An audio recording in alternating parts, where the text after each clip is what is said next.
Muy buenas tardes. Gracias, muchas gracias por venir. Estamos muy contentos de estar aquí en la Feria Libre de Guadalajara este año, después de una pausa imposible de eludir. Y muy contentos de presentar este libro, La democracia no se construyó en un día, escrito por Lorenzo Córdoba y Ernesto Núñez, un libro que se empezó a fraguar hace 2, 3 años, si mal no recuerdo, en San Ángel y que hemos presentado virtualmente este año y ahora presencialmente aquí con ustedes, así que doble gusto y orgullo poder platicar con ustedes de este libro. Muchas gracias a Lourdes Mendoza, Morales por moderar esta mesa y a ustedes por estar aquí. Es un libro importante este que presentamos hoy, un libro que tiene un significado todavía más importante en el contexto en el que se hace esta presentación, así que con mucho orgullo estamos aquí con ustedes. Gracias, buenas tardes.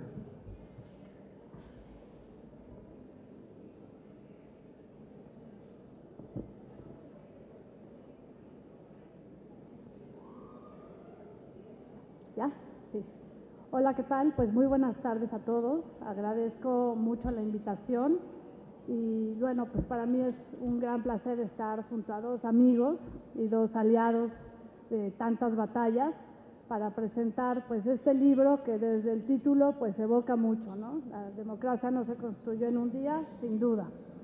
El libro que tienen ustedes aquí presenta en 8 crónicas, que son pues una narración muy sabrosa, muy profunda, que permite acercarte a los actores del último proceso electoral y de otros momentos ríspidos que se dieron antes del 2018, que puede ser leído pues secuencialmente, pero también de manera paralela gracias a los 7 ensayos de Lorenzo Córdoba. Me parece que ambos autores coinciden en que pues, la ruta de la democracia mexicana pues, ha tenido distintos momentos de recomposición, de propuestas, de luchas ciudadanas que se puede ver como si hubiera iniciado hace 50 años, a partir del movimiento del 68, como lo recuerdan, hace 40 años, si se toma como referencia la reforma política del 77 y la serie de reformas político-electorales que se sucedieron a ese momento, o 30 años, que este momento la verdad es que no se valora lo suficientemente en el actual régimen si se consideran las elecciones de 1988. Es una especie de tetráptico, no es un tríptico, es un tetráptico, en donde la primera parte inicia con la crónica de la jornada histórica del 1 de julio del 2018, en donde Ernesto Núñez nos lleva de casa en casa, de Copilco al Camino Real, del Camino Real a Chimalistac, en donde vemos la emisión de votos de los candidatos y sus familias, pero también las estrategias y los flujos de información que se procesaron en los war rooms hasta llegar a aquel momento histórico en donde desde antes de los primeros conteos rápidos oficiales ya se sabía que había una victoria anunciada tras un sexenio desastroso que terminó de pavimentar la ruta de Andrés Manuel López Obrador a la presidencia de la República. Lorenzo Córdoba nos recuerda que los cambios democráticos en México fueron el producto de una serie de reformas sucesivas en donde los acuerdos, las luchas y las movilizaciones pues resultaron de la erosión de un sistema autoritario, excluyente y, como él dice, en muchos sentidos autorreferencial, que sembraron los cimientos de la lucha por la diversidad y la inclusión. Los dos principales cambios en un primer momento fueron, sin duda, la existencia de una nueva configuración partidista con mayores posibilidades de pluralidad en los canales formales de representación y la construcción de una nueva institucionalidad y legalidad electoral que crearon las dos instituciones electorales con elementos de ciudadanización y profesionalización y con la existencia de un padrón electoral confiable, libre de fantasmas, muertos y tantas prácticas electorales que marcaron la vida en México. La segunda parte del libro inicia con el Pacto por México, que parece lejano, pero no lo es tanto, y los 95 compromisos que estaban destinados a hacer de México un país moderno, igualitario y abierto a la inversión. Ustedes recordarán esta portada del Times con Enrique Peña Nieto de Saving Mexico, que lejos se ve eso ahora. Y Ernesto Núñez nos recuerda la secuencia de las 11 reformas estructurales avaladas por las 3 principales fuerzas políticas de aquel entonces, PRI, PAN, PRD, en donde describe y deja al descubierto cómo la izquierda mexicana se empezó a debilitar y fue el gran perdedor del Pacto por México. Entre negociaciones y tensiones surge la idea de la reforma política de 2014, que incorpora la ampliación de derechos ciudadanos de participación con las candidaturas independientes y la consulta popular, algo que coincide con otros momentos políticos en América Latina en donde se pide más y mejor representación y menos intermediación. Se habla también de la construcción del régimen político con gobiernos de coalición, la autonomía de órganos de Estado. Recordemos que pasamos de un momento en donde había solo 4 instituciones con autonomía constitucional y al término del sexenio anterior ya teníamos 11, ¿no? Y bueno, hubo otros temas electorales o sistemas de doble tracción, para citar aquí a Roberto Castellanos, con la redistribución de funciones entre el OPLE y el INE, el Servicio Profesional Electoral Nacional, que era un enorme reto, cambios en el modelo de fiscalización, ampliación de causales de nulidad, la paridad de género en las candidaturas y el cambio en el umbral al 3% para obtener el registro de un partido político. A decir de María Marván, la reforma fue una ficha de cambio frente a la reforma energética, pero para Lorenzo Córdoba esta reforma tiene un doble carácter. Por un lado, refleja la continuidad de una serie de temas que se habían planteado en reformas precedentes y que no lograban resolverse totalmente, pero sí mantiene la lógica gradualista y progresiva, pero también es una reforma de ruptura al hacer que de los 33 sistemas electorales federal y estatales, con un paraguas centralizado en cuanto al Registro Federal de Electores y el modelo de comunicación, se transite a un modelo nacional con un diseño normativo e institucional más homogéneo y sistemático. Esto tenía la finalidad, recuerdo aquellos debates, de enfrentar el alto costo de la democracia en México y la captura de los gobernadores frente a los órganos electorales. Y sin embargo, pues se quedó un poco a medias esta propuesta y el INE tuvo que hacer frente, primero, a los vacíos normativos de la Cámara de Diputados frente al nuevo modelo electoral y segundo, a la concentración excesiva de funciones. La tercera parte del libro habla del proceso electoral de 2015, en donde realmente se pone a prueba, antes del proceso electoral de 2018, el nuevo modelo electoral. Y ahí pues es donde el INE modifica 22 reglamentos, crea nuevas unidades, se mete a la designación de los titulares de los consejos electorales en distintas entidades y entran en escena política 3 nuevos partidos políticos, el Humanista, el de Encuentro Social y Morena.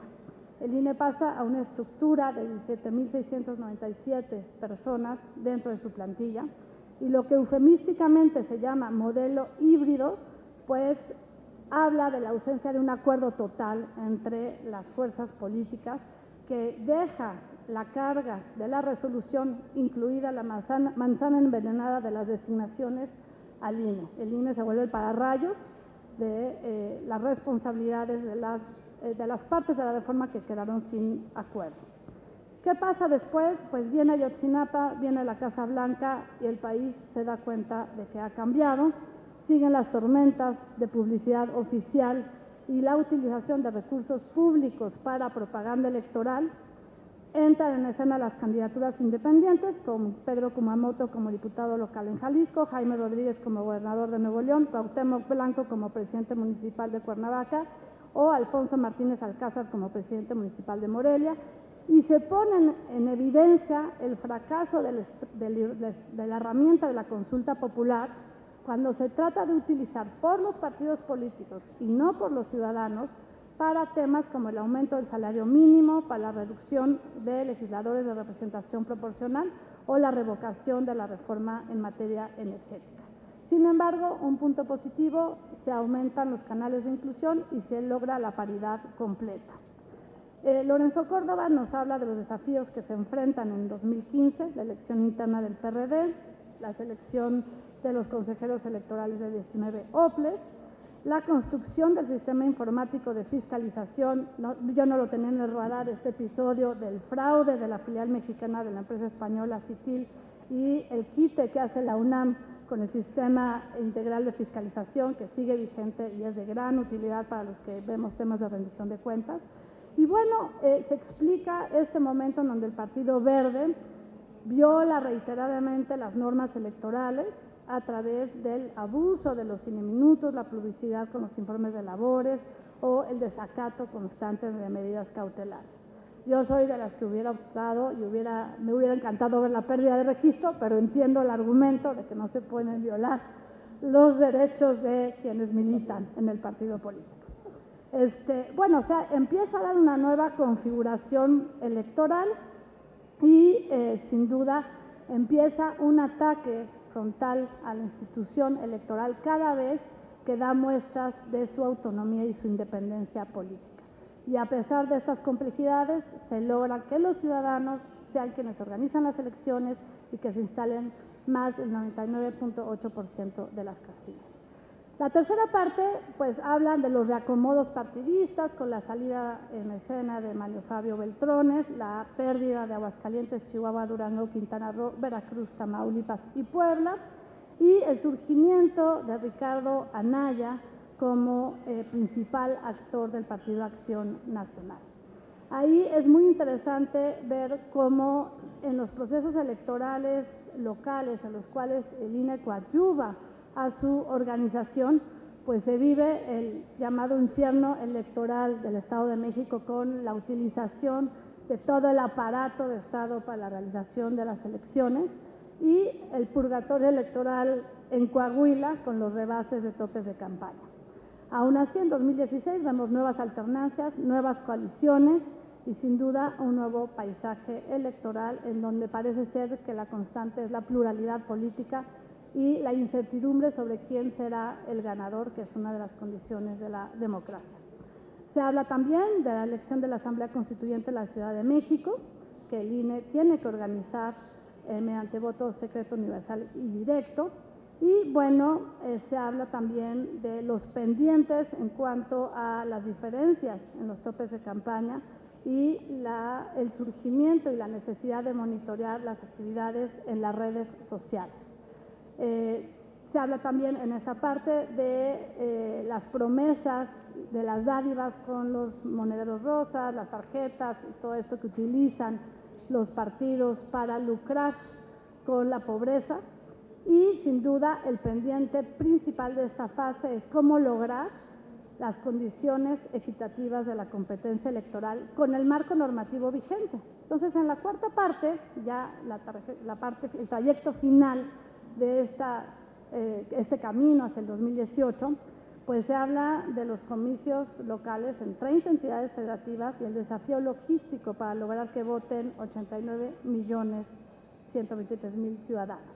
Ahí se narra la lógica de la propuesta de cancha pareja, en donde el INE trata de establecer pues un piso común, un piso parejo para que no se utilicen los recursos públicos para pues ganar terreno en la contienda electoral y que todos tengan el mismo piso de competencia. Se habla cómo el INE trata de impedir la entrega de tarjetas rosas en tiempos electorales y cómo el Tribunal Electoral decide echar abajo estas dos propuestas que sin duda hubieran ayudado mucho a la equidad y a las condiciones democráticas. Un capítulo que no tiene desperdicio es esta transformación de cómo en un momento de noticias falsas y de exceso de información, si antes teníamos falta de información, ahora tenemos exceso de información, como el INE arma una estrategia muy bien pensada para establecer alianzas con los gestores de las redes sociales de mayor potencia en el país, Facebook, Twitter y Google, y supongo que ahora revisarán porque los jóvenes ya no ven eso, ya ven otras redes sociales.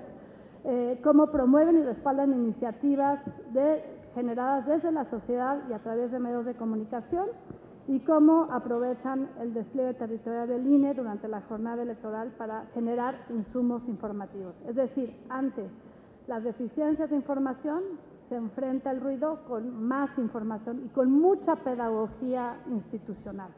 Sin duda, esta elección, como bien lo dice Lorenzo Córdoba, fue la más explicada de la historia, la más incluyente, en donde vemos el largo recorrido de la paridad de género, el largo recorrido en la incorporación de candidaturas indígenas, aunque le achaquen a Lorenzo Córdoba un sesgo racista antiindígena, no es así.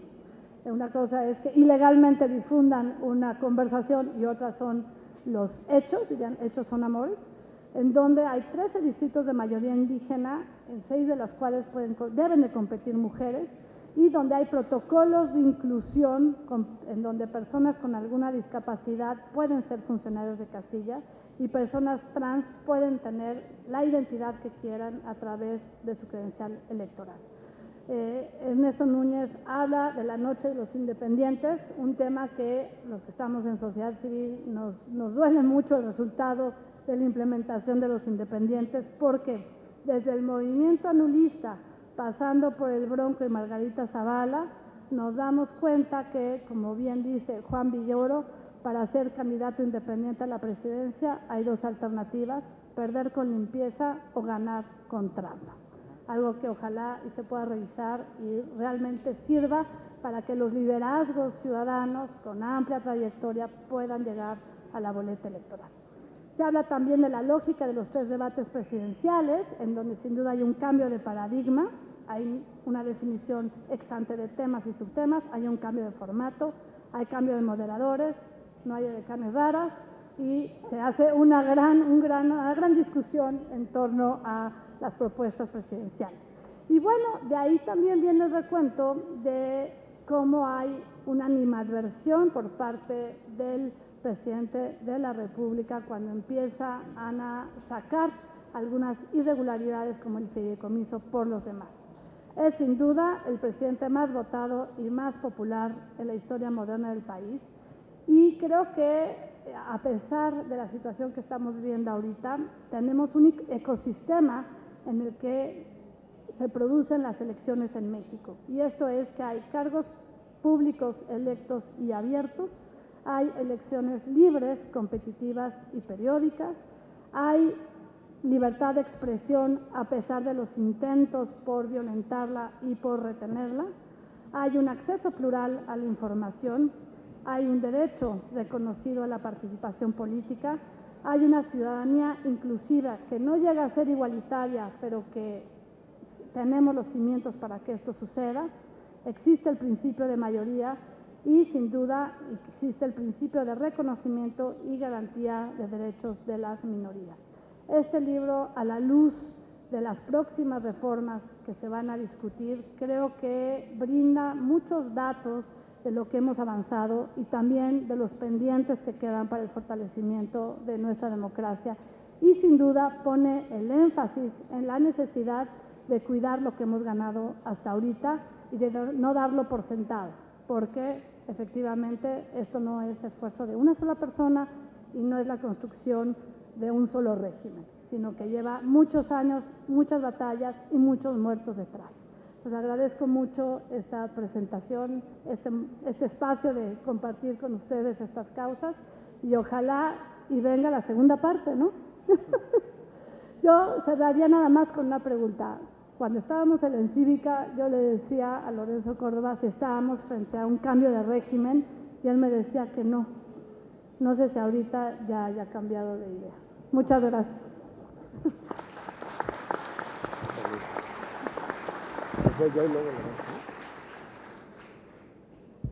Bueno, pues muchas gracias, Lourdes. Muchas gracias a todas y ustedes que están aquí acompañándonos en esta presentación de este libro.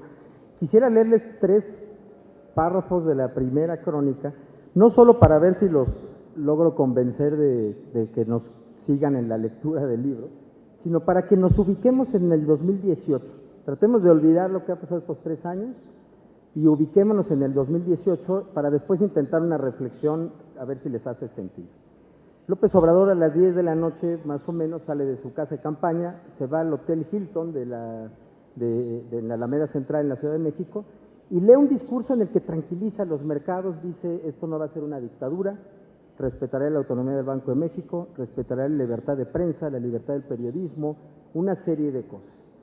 Después se traslada al Zócalo, donde ya lo esperan miles de personas que han ido llegando desde la tarde en metro, en taxi, bicitaxi o por su propio pie.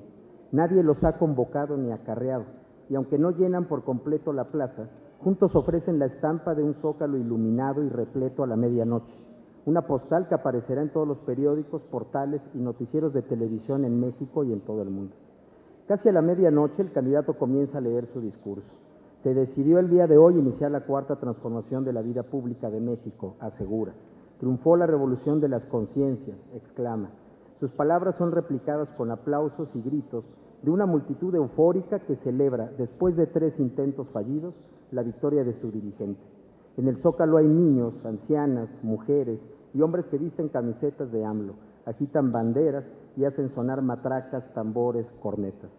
Algunos de los presentes lloran, emocionados, cuando AMLO rememora las luchas previas, sus éxodos desde Tabasco en los años 90, la campaña por el gobierno de la Ciudad de México en el 2000, el desafuero en 2004, el 2006 y el plantón de reforma y la campaña de 2012.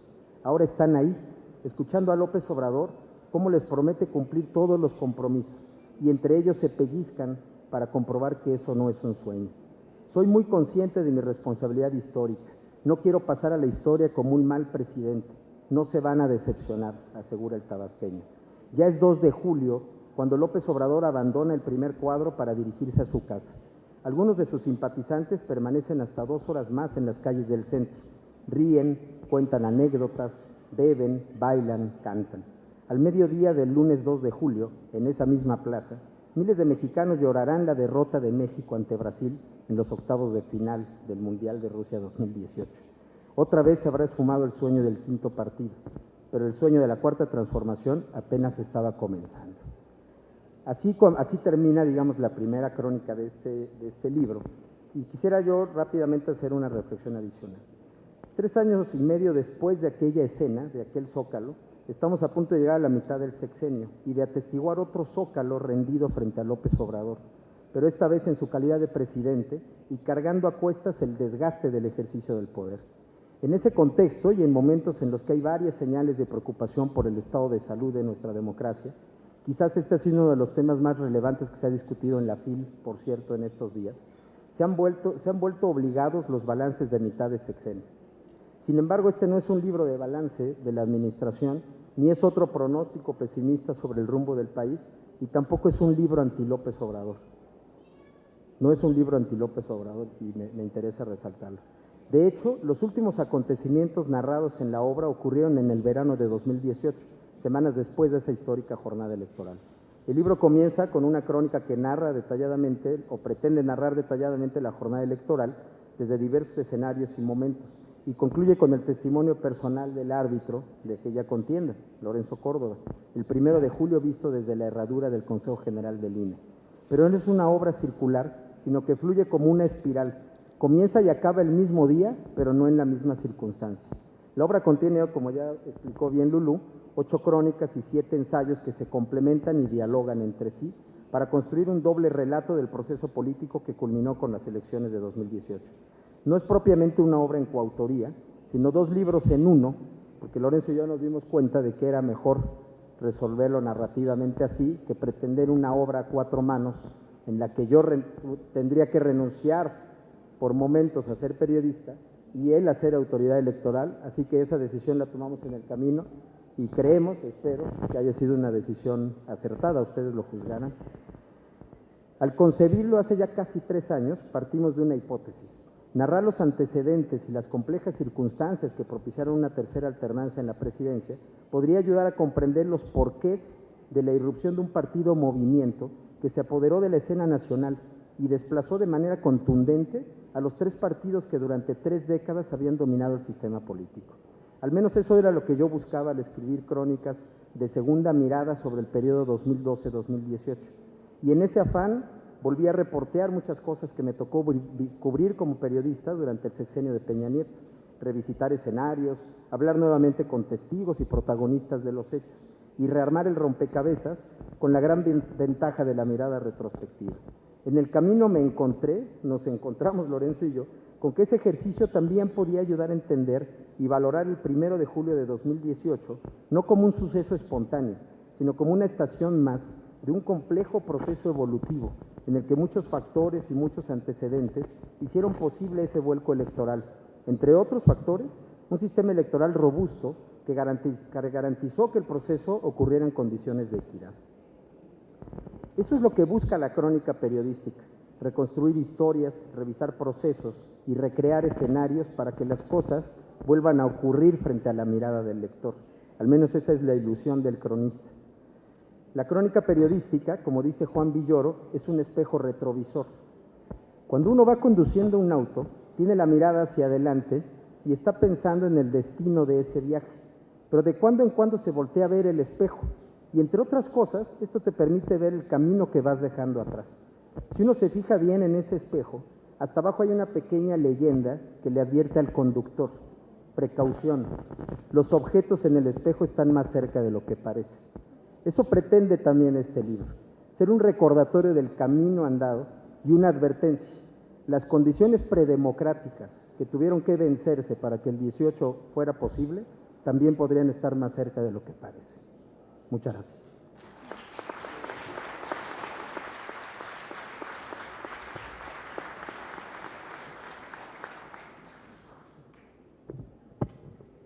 Bueno, lo primero que quiero comenzar diciendo es que es un verdadero orgullo y un privilegio presentar, aunque no es la primera presentación del libro, sí de manera presencial este texto aquí en la Feria Internacional del Libro de Guadalajara, que se está convirtiendo una vez más en un polo de reflexión a nivel internacional de primer nivel, en donde uno de los ejes, no es la primera vez que ocurre, pero uno de los ejes de las distintas reflexiones que se han venido realizando a lo largo de estos apenas 3 días, de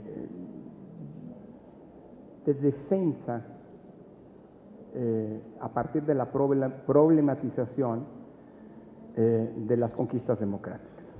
Creo que este es un espacio privilegiado en donde desde el ámbito de las letras se asume que las letras, la libertad de escribir, de pensar, de reflexionar, solamente tiene sentido en democracia y por lo tanto las letras tienen también una deuda en la defensa y protección de ese espacio de libertades que aquí año con año se recrea.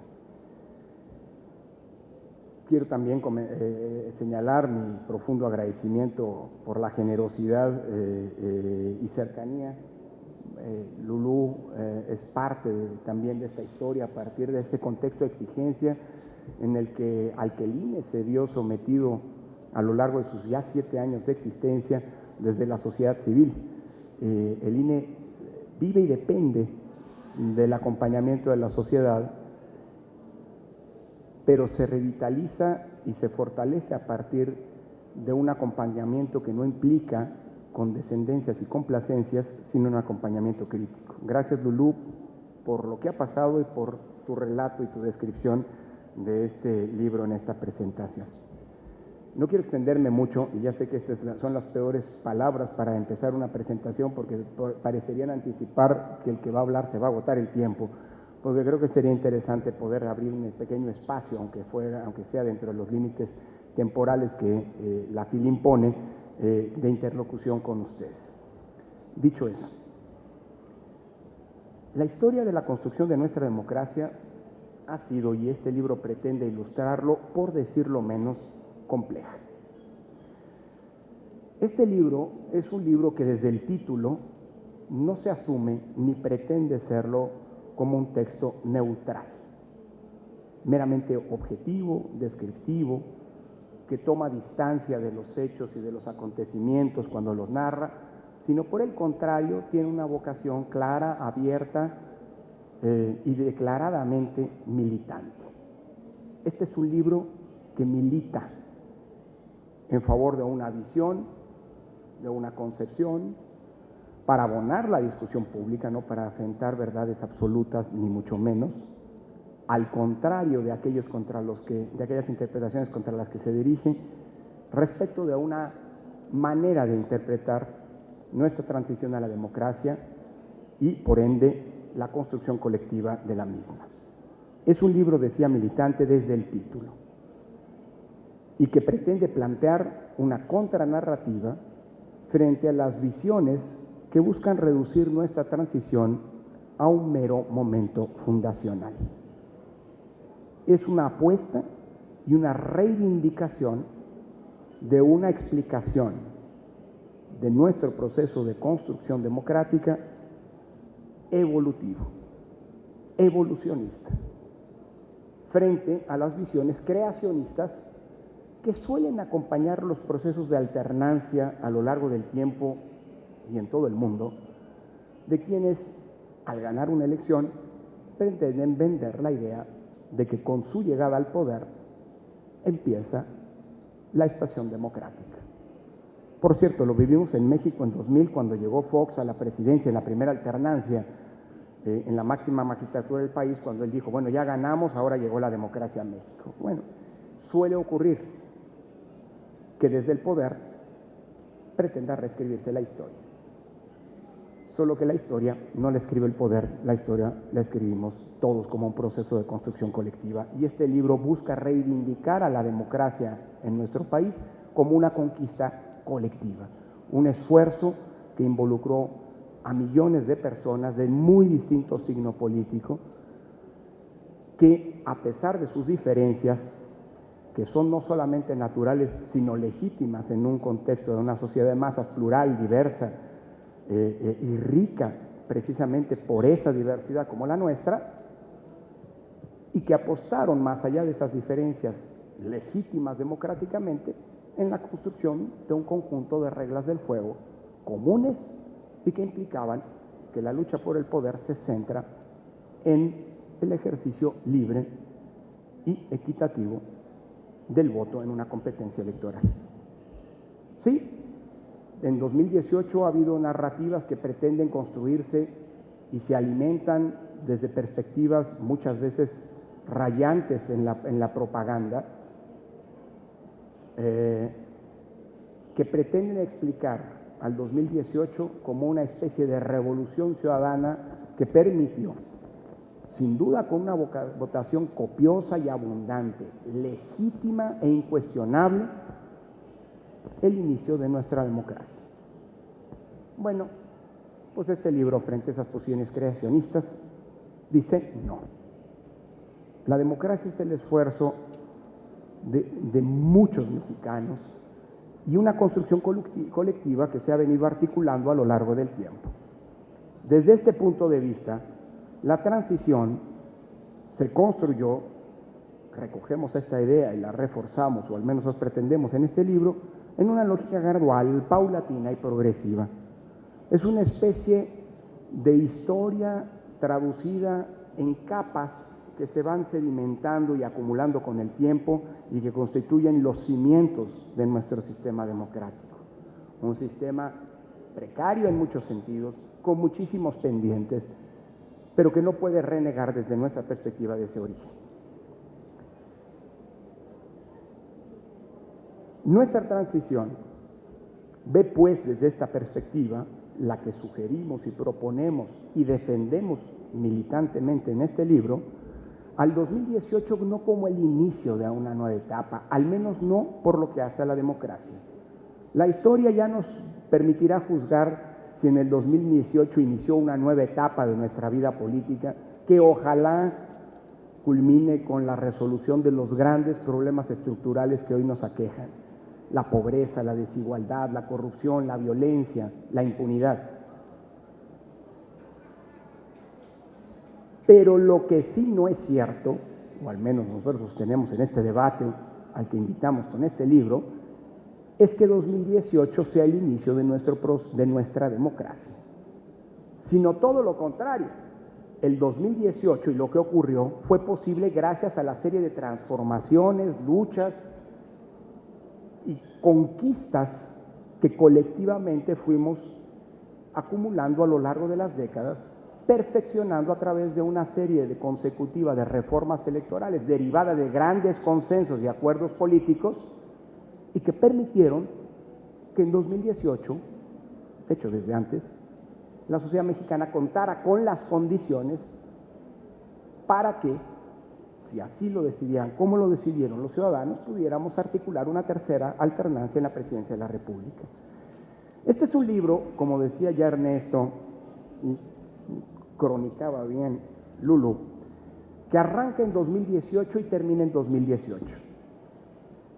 Y aquí una reflexión, más allá de subrayar y hacer mía el planteamiento de Ernesto, que no es una historia circular, no es simple y sencillamente arrancar con la crónica que aquí se ha mencionado, de lo que ocurrió el 1 de julio de 2018, desde la perspectiva, desde la óptica de un periodista de larga trayectoria y bien consolidado como Ernesto, para terminar en 2018, luego de una serie de flashbacks, de miradas retrospectivas en 2018, desde la perspectiva de un académico al que la vida lo colocó en la situación de ser un testimonio de primera mano de la conducción de lo que significa una jornada electoral.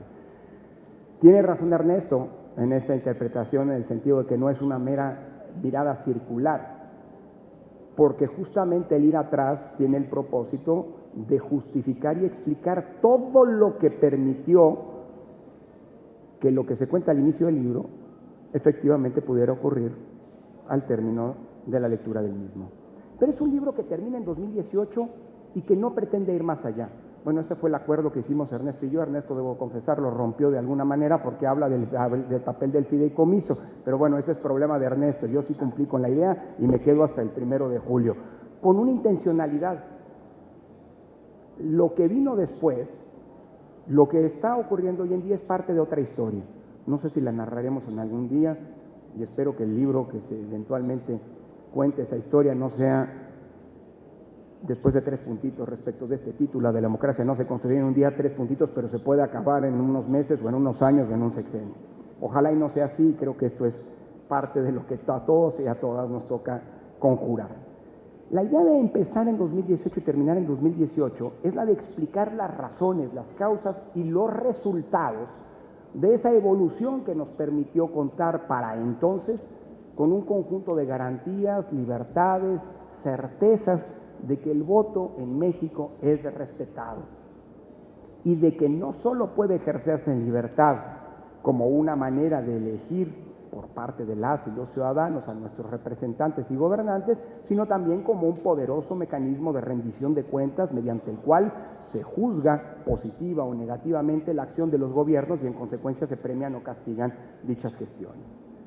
No se va más adelante de 2018 a propósito para no contaminar el juicio y la valoración de la historia que aquí queremos narrar, que es evidentemente la reconstrucción, como decía Lulú, de nuestro proceso de transición, con particular énfasis y detalle en la última etapa de ese proceso de construcción de instituciones, reglas y procedimientos que nos permiten decir hoy, con todos los problemas que tenemos, que vivimos en un régimen democrático. Pero por otro lado, el propósito del libro es también, tiene un mayor aliento. No es un mero libro histórico.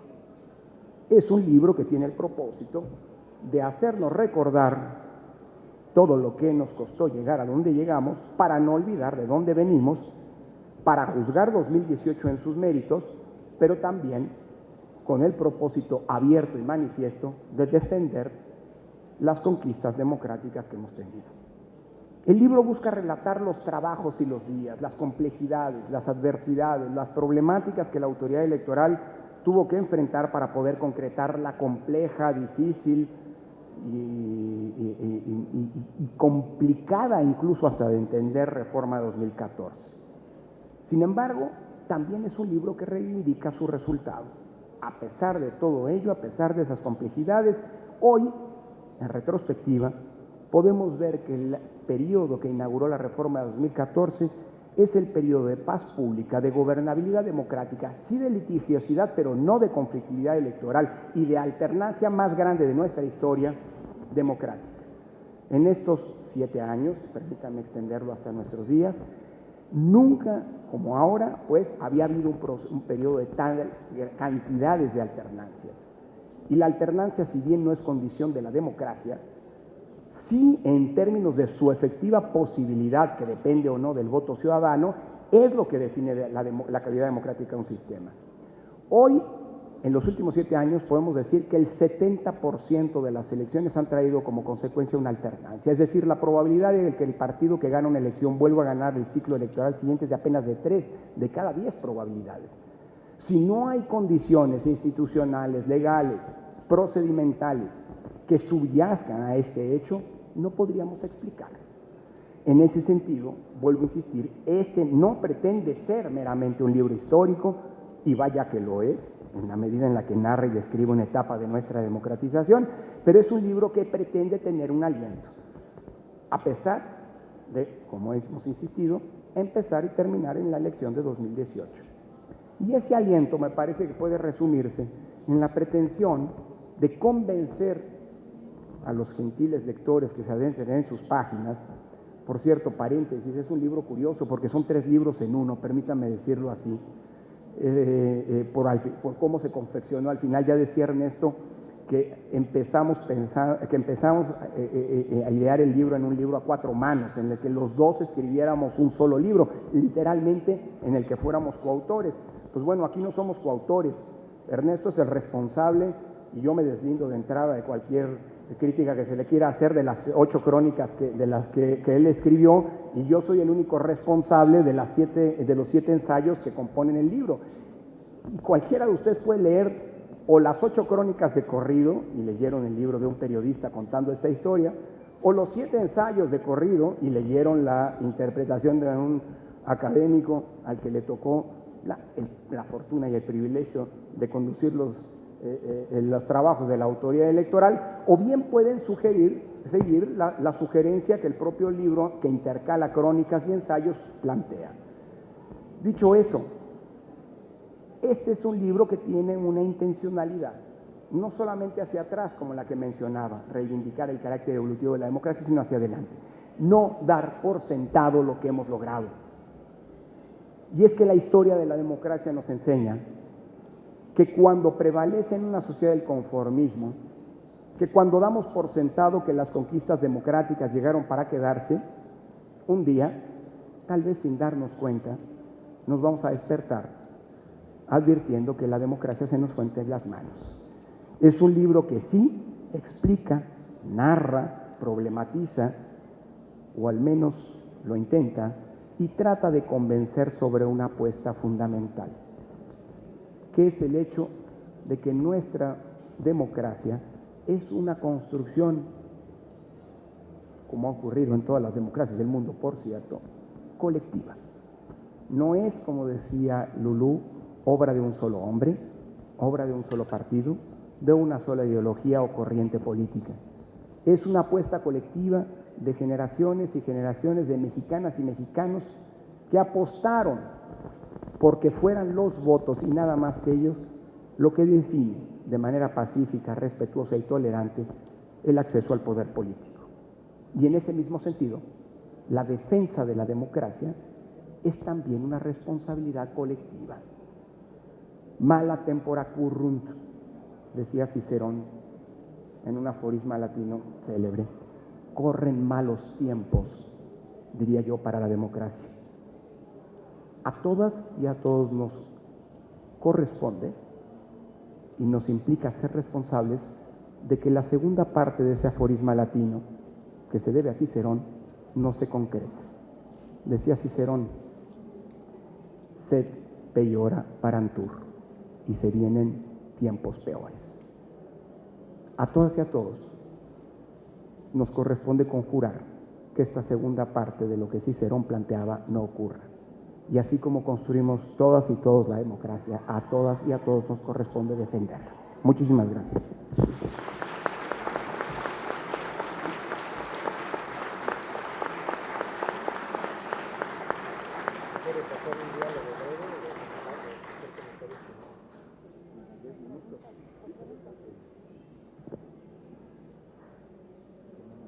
Bueno, pues si alguien tiene una pregunta, sí, adelante, por favor.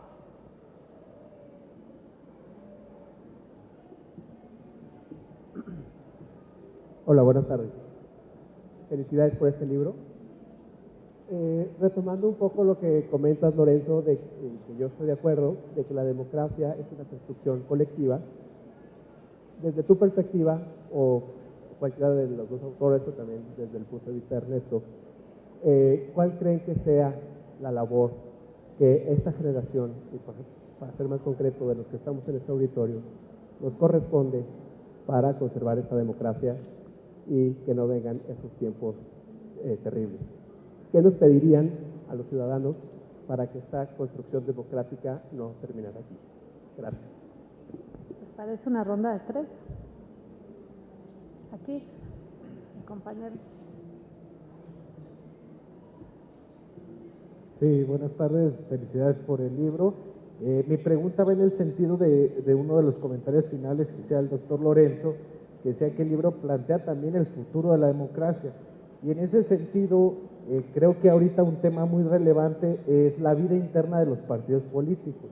Si bien tienen cierta importancia, ya que son de interés público y es la forma en la que el ciudadano llega al poder, creo que, y me gustaría conocer más bien el comentario de si un siguiente paso para consolidar esta democracia sería también democratizar los partidos políticos y que los procesos de elección de candidatos sean diferentes y ya no se utilicen pues, mecanismos como las encuestas, etcétera, para elegir a sus candidatos y exista a lo mejor una primera ronda que permita esa democratización. Gracias.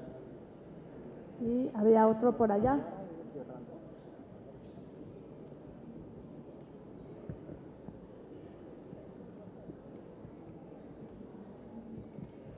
Buenas tardes, en primera instancia felicitarlos a los dos por el nuevo libro y sí preguntar en la situación que la persona que me antecedió a la palabra mencionaba que nosotros como población o como generación, cómo estamos obligados a seguir contribuyendo a la democracia. A mí me gustaría abocarme más al tema de las juventudes, en la cual se sabe que a los jóvenes se les reconoce menores de 29 años y no son las mismas necesidades de las o los políticos que estén en las funciones que están cubriendo las cuotas de jóvenes, pero no es la misma necesidad de un joven de 29 años a un joven de 17 a 23 años. ¿Qué podría proponer usted para poder disminuir ese rezago o esos falsos discursos que han venido narrando durante toda la historia para que los jóvenes en verdad seamos unos actores y no unos espectadores en la política en nuestro país? Gracias. Gracias, pues si te parece, Ernesto. Sí, rapidísimo. A ver, en primer lugar, da mucho gusto ver que haya jóvenes y que haya jóvenes preguntando. Probablemente muchos de ustedes nacieron en el 2000 o finales de los 90. Yo lo que sugeriría, me atrevería solamente a sugerirlo, dada la pregunta, es lean no solo este, sino muchos buenos libros que existen, tanto desde el periodismo como desde la academia, sobre la democracia y la historia de la transición en México. Es un primer paso fundamental para entender que hubo un pasado antes de lo que estamos viviendo ahora para tratar de involucrarse de mejor manera en la vida política a partir de información y que no sean presas fáciles de estas narrativas que son muy fáciles de construir y que desgraciadamente son muy pegajosas, estas posverdades de que no sé, en cualquier sentido, para no entrar, digamos, en casos específicos, pero la mejor manera de combatir desinformación, posverdades, es estar bien informado y leer. Entonces, la única recomendación que yo me atrevería a hacer es esa, que lean esos libros, y yo solamente quiero agradecer mucho a Andrés Ramírez y a Enrique Calderón, editores, y que hicieron posible este libro, y desde luego a Lulú y a Lorenzo. A Lorenzo, por favor. Gracias, Lorenzo. Muchas gracias. A ver, comienzo con la parte de la democracia interna de los partidos políticos. Por supuesto, esta es una condición fundamental. Me parece, es muy complicado, es difícil entender que un sistema democrático pueda funcionar con partidos políticos que a su interior no practican los principios, valores y reglas propias de la democracia. Y desde este punto de vista, pues es una de las grandes asignaturas pendientes a pesar de las muchas sentencias, intentos, acuerdos desde el INE y el Tribunal Electoral se han venido planteando. Pero, digamos, creo que el principal problema que hoy están viviendo, bueno, y parto de una premisa, ¿no? No caigamos bajo este descrédito de los partidos, este mal momento en términos de credibilidad pública, de confianza en los partidos políticos, que lamentablemente hoy en México y en el mundo los coloca como algunas de las instituciones, por cierto, junto con los parlamentos, que menor confianza tienen, lo cual habla de una profunda paradoja. ¿De qué democracia estamos pensando si los parlamentos y los partidos son las instituciones que menos credibilidad tienen? Son las dos instituciones pilares fundamentales de todo sistema democrático. O para decirlo con Kelsen, pensar que puede haber una democracia sin partidos políticos es producto o bien de la hipocresía o bien de la ilusión, ¿no? Tenemos que reforzar los partidos políticos. A mí me preocupa muchísimo, y es más, veo que parte de los problemas que afectan a la fortaleza de las democracias tiene que ver con los procesos internos, la incapacidad de los partidos de procesar sus diferencias. Si los partidos políticos, que se supone que coagulan a personas que se identifican con una determinada ideología, al menos eso se supone hoy, creo que la configuración de derecha e izquierda está más matizada o tamizada, en fin. Pero lo que quiero decir es que claro que hay una agenda ahí por recurrir. Cuando eso ocurre, cuando esas conflictividades internas ocurren, ¿cómo demonios podemos pretender que hacia afuera los partidos políticos reproduzcan estos valores de tolerancia, convivencia pacífica, respeto, lo que no implica discusión pública tan dura y severa como sea posible? Pero bueno, creo que eso es uno de los grandes problemas, y yo creo que al interior de los partidos políticos tiene que apostarse y tratar de construirse procesos democráticos que acerquen a las élites y cúpulas partidistas, esas élites de las que hablaba Michels, con su base militante. A mí me preocupa muchísimo esa disasociación y ese distanciamiento, porque eso va a acabar redundando en mayor desconfianza en los propios partidos. Creo que el tema de la democracia interna es un tema todavía pendiente. Aquí iba a decir, y en China no, en China es bastante homogénea la disciplina partidista, pero eso no es una democracia. En fin, voy al otro tema, ¿qué hacer y qué nos corresponde? Miren, va a aparecer propaganda porque Alfaguara es parte del grupo editorial de Random House, del cual Grijalvo pertenece, pero permítanme hacer una recomendación. Mi madre era italiana, así que la cercanía en lo personal de esas lecturas ha sido dramática. Hay una fantástica biografía novelada de Mussolini, obra de Antonio Scurati, que es M. Hay 2 volúmenes hasta ahora, M, el hijo del siglo, M, el hombre de la providencia, en donde se cuenta el ascenso del fascismo en Italia, M de Mussolini, y la consolidación del régimen fascista. Espero con desesperación el 3er volumen, porque es el que dicen va a contar la caída del fascismo, y esa va a ser, de alguna manera, sabemos dónde termina esa historia y por lo menos algo nos reconforta. Esa cosa terminó mal, afortunadamente.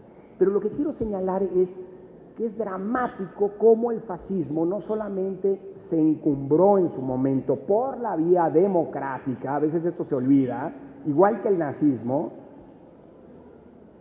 por la displicencia y el silencio cómplice de quienes lo dejaron pasar, de quienes no actuaron cuando debían actuar. Cuando la ciudadanía, cuando los partidos, cuando la sociedad civil, cuando los actores políticos dejan pasar, son tolerantes con la intolerancia antidemocrática, la democracia está en riesgo y la democracia se acaba. No es una premonición que pretende hacer futurismo, es una lección que nos viene de la historia. Ya ha pasado que las democracias terminan engendrando el propio germen que las destruye desde adentro. ¿Qué hacer frente a eso? Pues no dejar pasar nada, no permitir que terminen venciéndonos desde adentro de la democracia esas pulsiones autoritarias. Y desde ese punto, jóvenes o no, a mí me gusta decir que no hay una trinchera pequeña, hay distintas responsabilidades. El INE tiene una responsabilidad, defender con el ejercicio de la autonomía y la independencia los ataques vengan de donde vengan. Pero esa es una sola responsabilidad de una institución. A la democracia o la cuida la ciudadanía, que es la verdadera autora de la democracia y quien verdaderamente defiende a la democracia, y eso pasa por reivindicar los valores democráticos, entre ellos la tolerancia, el respeto, la discusión seria, informada,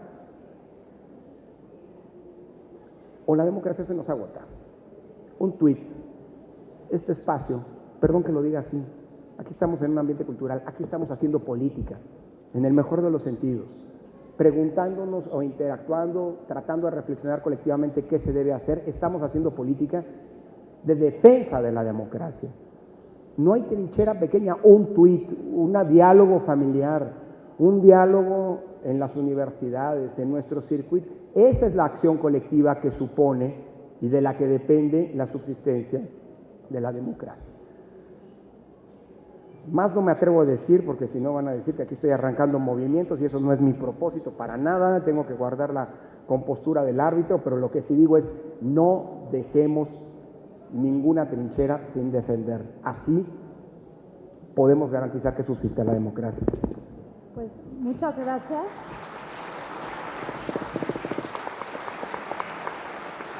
Yo nada más agregaría una cosa, a mí no me preguntaron, pero sí lean, pero son 3 cosas que siempre recomendamos. Infórmense, organícense, porque entre más gente mejor podemos lograr conquistar nuestras causas, y exijan con creatividad y sentido del humor, porque los fanáticos no tienen sentido del humor. Gracias. Gracias. Gracias. Solo recordarles que a las 7 se firmará el libro en el módulo de firmas. Lorenzo y Ernesto